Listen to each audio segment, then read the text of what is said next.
I had a Rome historian on the podcast before, Dr. Edward Watts. I watched that interview. Those are Oh, really good thanks, interviews. thanks. Yeah, Very interesting. he's great. He's coming out with a new book next month, actually. But one of the things that he said that he thinks, this was before the election, we were talking about, are we in a fall of Rome moment? And he was saying that he believes something that would allow us to escape this moment is a sort of exchange program, where someone from New York City, say, has to go to Alabama and vice versa, and you get to see all these different parts of the country. So I'm curious if you think that your exposure to different ideas and to different people is responsible for your ability to see things with some level of clarity.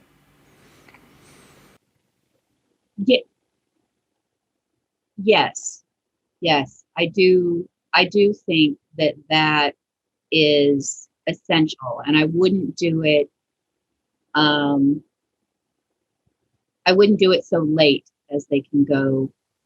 Uh, they can travel on their own. I would do it much earlier because it looks like we develop our preferences for phenotype.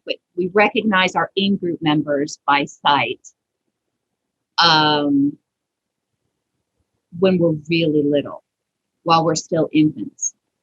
And so if you are having your infant children constantly surrounded only by people who look just like them, their in-group members are more likely, that's going to be their go-to in-group member, looks like this, right? But if you have a rainbow of people, if you have, a bunch of different cultures, if you live in San Diego, like going to the San Diego Zoo all of the time, there was always some kind of thing. Zulu warriors came there. There were people would come whenever there were new animals. People would come from, that wherever in the world these animals came from, and you would, have that cultural, connection and experience. I mean, it was really young when I figured out skin color is a stupid way to judge character, Yeah. right? I mean, Yeah. that's just, Martin Luther King was more poetic about it, but it's just a bad